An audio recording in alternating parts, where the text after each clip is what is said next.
Hello friends, આજે ડિનરમાં મારે ત્યાં દાલ બાટી બનશે. દાલ બાટી માટે મેં એક ઘઉંનો મોટો લોટ લીધો છે, એક વાટકી. જેટલા પર્સન હોય તમારી રીતે તમે લઈ શકો છો. લોટ લીધો છે મેં આટલો. એની અંદર અજમાને હું આ રીતે કરી દઈશ. અજમું જશે, પછી જીરું જશે થોડું સ્વાદ અનુસાર, અને ચૂટકી હિંગ, અને સ્વાદ અનુસાર નમક, અને મોણ તમે વધારે નાખજો, થોડું મીડિયમ, એટલે તો વળી શકે. બાંધી દીધો છે.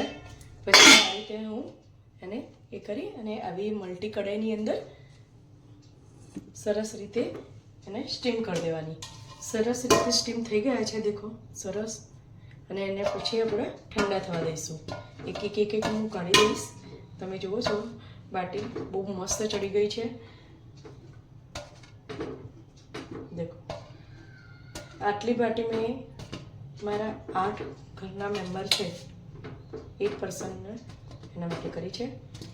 પછી બાફી ગયા પછી એને વચ્ચેથી કટિંગ કરી અને એને ફ્રાય કરીશું. ઠંડી થવા દઈશું 15-20 મિનિટ. ની તૈયારી કરીશું.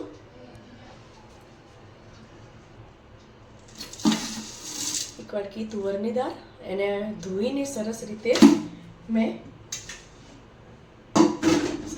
ધોઈ અને એને બાફી દીધી. બરાબર. હવે આપણે દાળ સરસ રીતે બફાઈ ગઈ છે, તો દાળનો હવે આપણે એને વઘાર કરીશું. મારા છોકરાઓ ટામેટું, ડુંગળી એને બધું વીણી એને કાઢે, તો હું આ રીતે બાફવામાં નાખી દઉં છું ટામેટું, ડુંગળી. હવે દાળ સરસ રીતે તમે જોઈ શકો છો કે દાળ કેટલી સરસ રીતે બફાઈ ગઈ છે. આની અંદર બાફવામાં મરચું, હળદર, મેથી, મીઠું, ટામેટું, ડુંગળી બધું અંદર મેં નાખી દીધું છે. ને હવે ક્રશ કરી દઈશ, એટલે કશું બાળકના મોંમાં આવવાનું નથી. હવે આપણી દાળ સરસ રીતે ક્રશ કરી દીધી છે. હવે હું એક તપેલું મૂકીશ. તપેલાની અંદર વઘાર કરીશ.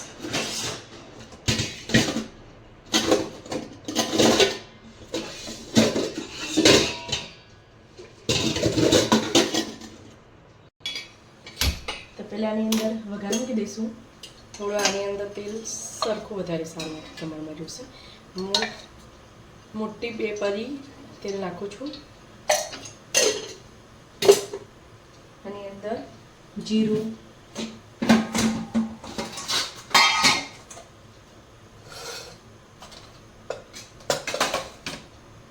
તેલ ગરમ થવાની તૈયારી છે. આ રીતે જીરું નાખી દઈશું. હિંગ નાખી દઈશું, કે તુવેરની દાળ રાતના સમયે વાયડી ના પડે. અડધી ચમચી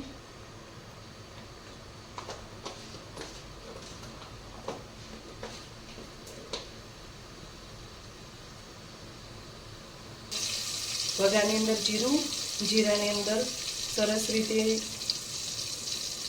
હળદર, મરચું અને ઉપરથી દાળ નાખી દઈશું. જો તમે દેખો છો કલર કેટલો સરસ આવ્યો.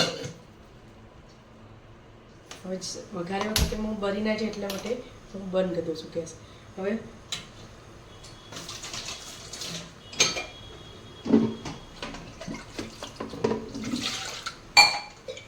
જે દાળની અંદર વધારાનું દાળ રહી ગઈ છે, તે આ રીતે પાણી વેરી અને હું એડ કરી દઈશ. એટલે સરસ રીતે દાળ બી અંદર કુકર બી ધોવાઈ જાય.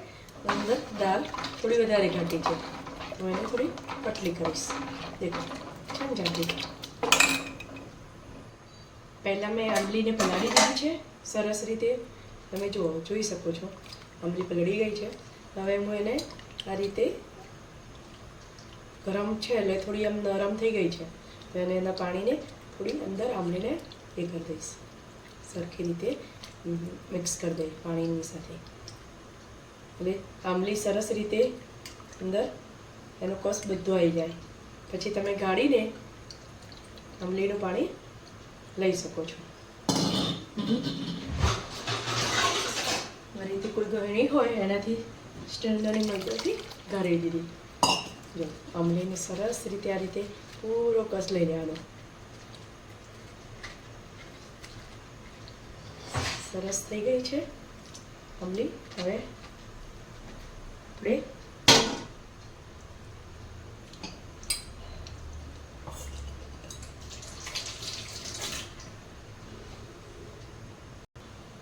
આટલો ગોળ નાખી દીધો છે. તમે જે રીતે ખટ્ટી મીઠી ખાતો હોય, અમે બહુ મીડિયમ ખાઈએ છીએ, તો આ રીતે આટલો ગોળ નાખી દીધો. એની અંદર સ્વાદ અનુસાર નમક,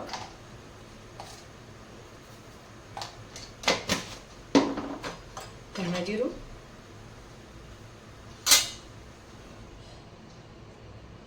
એનો બધો મસાલો હલાવી દઈશું. એ રીતે દાળને ઉકળવા દઈશું. તમે જોઈ શકો છો કે દાળ કેટલી સરસ રીતે થઈ છે. એનો કલર બી થોડો ઉકળી જાય પછી હું પાછા દઈશ.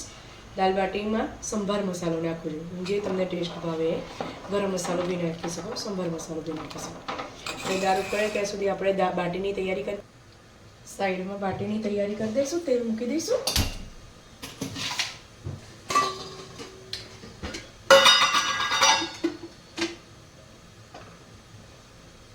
હું બહુ તેલ નહીં મૂકું, કારણ કે તેલ પછી બગડે.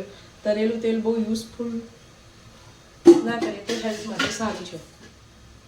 એટલે હું થોડી થોડી બાટી કરીશ, થોડા થોડા તેલમાં. આ રીતે બાટીના નાના નાના પીસ વચ્ચેથી પીસીસ કરી દીધા છે. દેખી શકો છો. પછી તેલ આવે ત્યાં સુધી આ વચ્ચેના જે બાકી છે બીજા પીસીસ કરી દો વચ્ચેથી. પછી એને ફ્રાય કરવાની.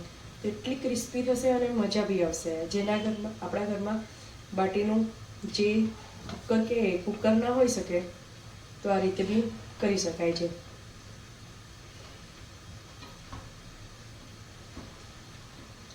સરસ રીતે વચ્ચેથી પીસીસ થઈ ગયા છે અને એક સાઈડ દાળ બી ઉકળી રહી છે. દાળનો કલર તમે જોઈ શકો છો કેટલો મસ્ત આવે છે. હવે તેલ ગરમ થવા જઈ રહ્યું છે. તેલ ગરમ થાય ત્યાં સુધી દાળ સરસ રીતે ઉકળવા જઈ રહી છે. એક બાજુ તેલ બી આવી ગયું છે. આ રીતે ધીરે ધીરે ધીરે આ રીતે બાટીને હું ધીરે ધીરે ફ્રાય કરીશ, વન બાય વન. ધીમા તાપમાં, એટલે ક્રિસ્પી રહે, એકદમ મસ્ત ક્રિસ્પી ચડશે. દેખો બાટી સરસ રીતે થઈ રહી છે.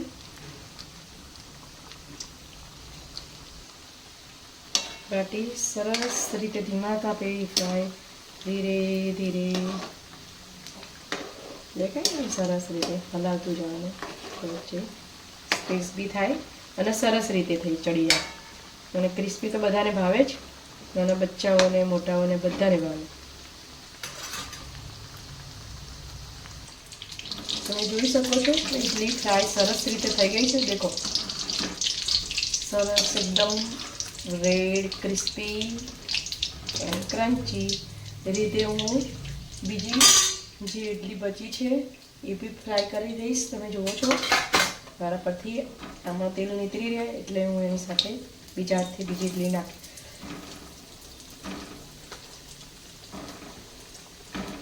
નાખી દીધા છે. બાટી સરસ રીતે ફ્રાય થઈ છે. એ રીતે બધી બાટીઓ આપણે ફ્રાય કરી દઈશું. ક્રન્ચી અવાજ આવે છે ને, આ રીતે હું બાટી સર્વ કરી દઈશ. એની ઉપર લસણની ચટણી, તમારે તીખું જેટલું ખાતા હોય એ રીતે સાઈડ ઉપરથી લેજો. મેં સાઈડમાં મૂકી છે.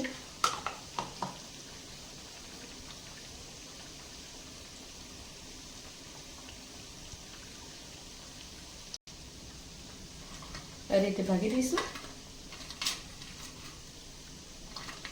એની ઉપરથી લસણની ચટણી જશે સ્વાદ અનુસાર, અને એકદમ ઝીણી ઝીણી કરી દઈશું. તમે જોઈ શકો છો સરસ રીતે કર્યું છે. એની અંદર આપણે દાળ નાખી દઈશું.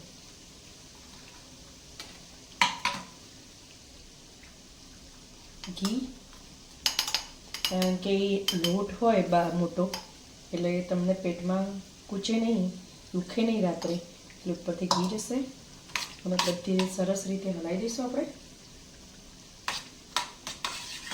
અને સાઈડમાં ડુંગળી હું ટેસ્ટ કરીને બતાવું. યમ્મી. એની સાથે પ્યાજ મસ્ત. કમેન્ટ કરીને મને જણાવજો કે તમે બાટી બનાવી તો કેવી લાગી. શેર, સબસ્ક્રાઈબ અને તમારો મને અભિપ્રાય જોઈએ છે તે બદલ ધન્યવાદ.